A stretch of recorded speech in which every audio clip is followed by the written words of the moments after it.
Shielding effect की बात करते हैं जी। इससे पहले तो हम ये समझ लेते हैं कि शील्ड होती क्या है। शील्डिंग इफेक्ट असल में हम एटम के अंदर बात करने चाह रहे हैं, उसको देखना चाह रहे हैं कि किस तरह से ये इफेक्ट प्रोड्यूस होता है।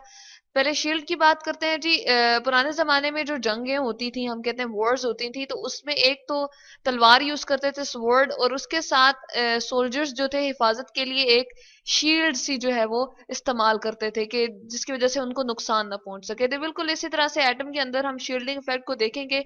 इसके लिए हम तीन एटम के स्ट्रक्चर्स को थोड़ा सा वाजे कर लेते हैं जी। सॉरी, इसमें हम ये देख रहे हैं कि सबसे पहले जो आपके पास एटम ये हमने रखा हुआ है, ये जी कौन सा है, हमारे पास हाइड्रोजन का है, ठीक है। और इसके साथ हमने लिखा हुआ है सिंबल H, ठीक। और इसका एटॉमिक नंबर यहाँ पर मेंशन किया हुआ है कि इसमें एक ही इलेक्ट्रॉन होता है, ठीक है, और एक ही न्यूक्लियस में प्रोटॉन होता है। यहाँ पर ये जो आपको ऑरेंज से कलर के नजर आ रहे हैं जी, ये शेल्स हैं। असल में इस तरह से कोई ये बाउंड्रीज तो नहीं होती, ये सिर्फ एक इलेक्ट्रॉनिक क्लाउड की तरह होता है कि इलेक्ट्रॉन जहां जहां मूव कर रहा है वो एरियाज उसके शेल कहलाते हैं। ये वो रास्ते जो होते हैं उनको हम क्या कहते हैं जी, ऑर्बिट्स कहते हैं, ये शेल कहते हैं। इसी तरह से नेक्स्ट में हम बोरॉन को देख रहे हैं, 5d5 उसका जो है वो रिप्रेजेंट किया हुआ है, यानी कि उसमें 5 ही इलेक्ट्रॉन है। अब न्यूक्लियस में 5 जो है वो प्रोटॉन होंगे, और उसको बैलेंस करते हुए क्या होंगे जी, नेगेटिव चार्ज वाले जो हम कहते हैं इलेक्ट्रॉन मौजूद होंगे उसके शेल में। पहले में हमेशा 2 आते हैं, नेक्स्ट में 8 आते हैं, लेकिन हमारी रिक्वायरमेंट यहाँ 3 की है। उसके बाद हम सोडियम को देख रहे हैं, 11 Na के सिंबल से हमने इसको रिप्रेजेंट किया हुआ है। और क्या जी, इसके इलेक्ट्रॉन को हम गिन लेते हैं, इसके न्यूक्लियस में 11 प्रोटॉन होते हैं, 11 न्यूट्रॉन होते हैं। और इलेक्ट्रॉन की बात करते हैं जी, 1 2 3 4 5 6 7 8 9 10 और 11, ठीक है। तो यहाँ पर हम देख रहे हैं कि जैसे जैसे हम इलेक्ट्रॉन की तादाद को बढ़ाते जा रहे हैं, तो शेल नंबर यानी कि इंक्रीज करता जा रहा है, और न्यूक्लियस का इलेक्ट्रॉन से डिस्टेंस दूर होता जा रहा है, ठीक है। अब क्या होगा, ये जो हमारे पास नेगेटिव चार्ज वाला इलेक्ट्रॉन होता है, इसको भी जरूरत है कि न्यूक्लियस उसको अपनी तरफ खींचे। जबकि ये वाले बाकी इलेक्ट्रॉन जो है जिनके ऊपर नेगेटिव चार्ज है, जो न्यूक्लियस के करीब है, वो भी फुली तौर पे क्या हो रहे होते हैं जी, अट्रैक्ट हो रहे होते हैं। हम कहते हैं कि वो बहुत ज्यादा यहाँ पर क्या है जी, उनकी अट्रैक्शन यहाँ पर हो रही होती है। लेकिन क्या है कि ये वाला जो इलेक्ट्रॉन है, इसकी और ये वाले जो दरमियान में इलेक्ट्रॉन है, इन दोनों की आपस में रिपल्जन स्टार्ट हो जाती है, क्योंकि इसके ऊपर भी नेगेटिव चार्ज है, इसके ऊपर भी नेगेटिव चार्ज है। तो ये इसको दूर धकेलना और दूर धकेलना शुरू कर देते हैं। अब होता क्या है कि इसका न्यूक्लियस से और भी डिस्टेंस बढ़ता जाता है, जिसकी वजह से अफेक्टिव न्यूक्लियर चार्ज, यानी कि न्यूक्लियस जो इसको अपनी तरफ खींचना चाह रहा था, जिस मजबूती से या जिस ताकत से अपनी तरफ खींचना चाह रहा था, वो जी इसकी स्ट्रेंथ या हम कह सकते हैं कि ताकत कम हो जाती है।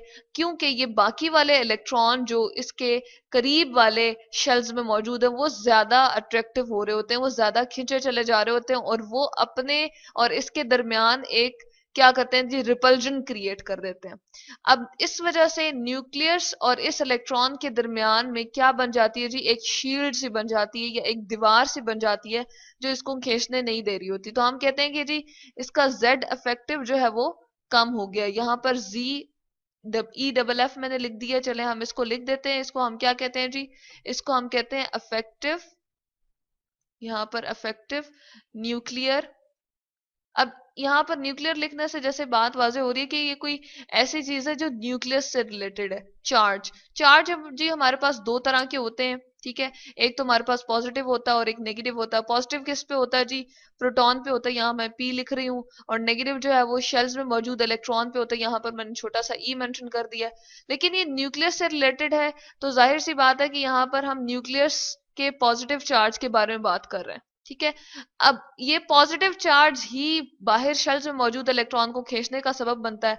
अफेक्ट क्या है, असर इस वजह से क्या आता है जी, हम वो देखने की कोशिश कर रहे हैं। यानी कि जैसे ही इलेक्ट्रॉन की तादाद बढ़ती है, तो बाहर वाला जो बिल्कुल आखिरी वाले शेल में इलेक्ट्रॉन मौजूद होता है, वो क्या करता है जी, वो इतनी अट्रैक्शन कॉज नहीं कर सकता अपने न्यूक्लियस की तरफ। एक तो उसका डिस्टेंस बहुत बढ़ जाता है, और नेगेटिव नेगेटिव चार्ज के दरमियान रिपल्जन की वजह से वो और दूर धकेलना शुरू कर देते हैं इलेक्ट्रॉन।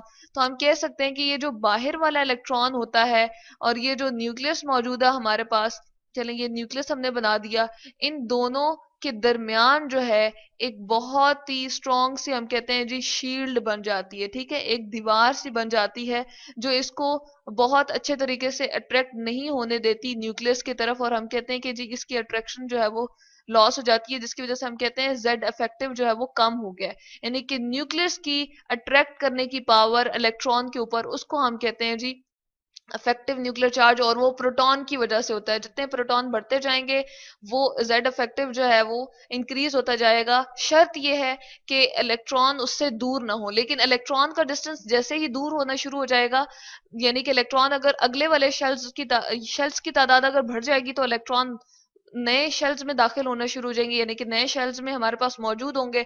तो उसके दरमियान यानी कि आखिरी वाले शेल में मौजूद इलेक्ट्रॉन और न्यूक्लियस के दरमियान जो बाकी इलेक्ट्रॉन होंगे वो उसके दरमियान में एक शील्ड को प्रोड्यूस कर देंगे, जो कि उसकी अट्रैक्शन को कम कर देंगे। इसको कहते हैं जी शील्डिंग इफेक्ट।